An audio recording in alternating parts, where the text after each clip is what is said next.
जादुई तोता। एक छोटे से गांव में एक गरीब परिवार रहता था। उस परिवार में रामू और उसकी बीवी सीता उसके बेटे चिंटू के साथ रहते थे। उसी गांव में एक तोता भी रहता था। उसका नाम था रघु। वो किस्मत का धनी था। जहां भी जाता वहां किसी भी चीज की कमी नहीं पड़ती थी। एक दिन रघु उड़ते उड़ते उस गरीब परिवार के घर गया।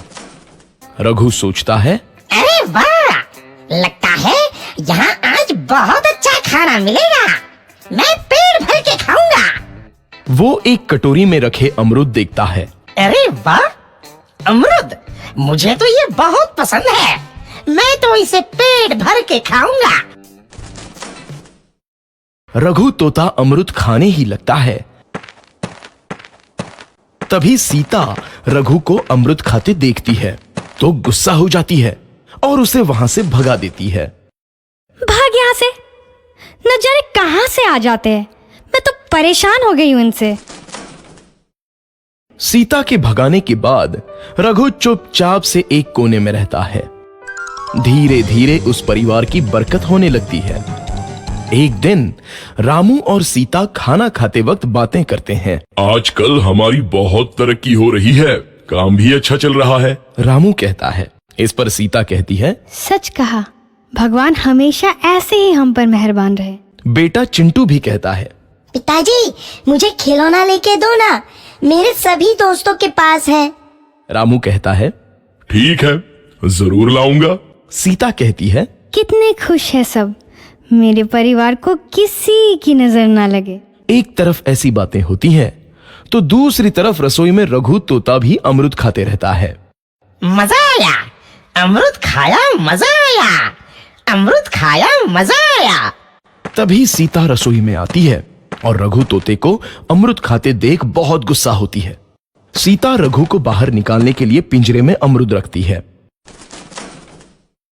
रघु जब अमरूद खाने लगता है तो पिंजरे का दरवाजा बंद हो जाता है और वो उसमें फंस जाता है। मुझे बाहर निकालो, मैं यहाँ फंस गया हूँ, मुझे बचाओ। अगले दिन सीता पिंजरा उठाकर बाहर दूर उस रघु को छोड़ देती है। रघु के जाते ही उनके घर आई बरकत धीरे धीरे कम हो जाती है। उन्हें बहुत घाटा होता है। सीता कहती है, ये क्या हो रहा है, अचानक इतना कैसे बदल गया? अभी तक तो सब कुछ अच्छा चल रहा था। रामू कहता है, लगता है भगवान हम पर रूठ गए हैं। चिंटू भी कहता है, लगता है अब मुझे खिलौने भी नहीं मिलेंगे। और वो रोने लगता है और बाहर चला जाता है। कुछ दिन बाद रघु तोता फिर से उस घर में आता है। वापस आया, मैं वापस आया, अब मैं जमकर अमरूद खाऊंगा। रघु सीधा रसोई घर में चला जाता है और अमरूद खाने लगता है। कुछ देर बाद सीता रसोई में आती है और रघु को देख कहती है, एक तो घर में पहले से इतनी दिक्कत चल रही है और ऊपर से ये तोता मुझे और परेशान कर रहा है। सीता रघु को वहां से भगा देती है। रघु उड़कर किसी कोने में छुप जाता है। कुछ दिन बाद धीरे धीरे उस घर की बरकत वापस आने लगती है। काम भी अच्छे से चलने लगता है। एक रात जब रघु तोता अमरूद खाने जाता है तो पिंजरे में फंस जाता है। ये लोग आखिर चाहते क्या हैं? एक तोते को शांति से अमरूद खाने क्यों नहीं देते? मैं कौन सा चोरी कर रहा हूँ? बस अमरूद ही तो खा रहा हूँ।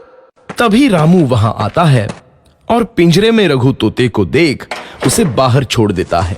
ये तोता भी कितना जिद्दी है, बार बार वापस आ जाता है। जैसे ही रामू रघु को छोड़ देता है, अगले दिन से फिर से उनके घर की बरकत जाने लगती है। काम में घाटा होता है। किसी को समझ नहीं आ रहा था कि ऐसा क्यों हो रहा है। रघु तोता घर आता है तो अचानक बरकत आती है और जब रघु तोता को बाहर निकालते हैं तो बरकत चली जाती है। एक दिन सीता रघु तोते के घर आने और बाहर जाने की स्थिति पर नजर रखती है। ये तोता जब भी घर आता है तो घर में बरकत आती है और जैसे ही ये घर से बाहर जाता है तो उसी के साथ बरकत भी चली जाती है। कहीं ये जादुई तोता तो नहीं है?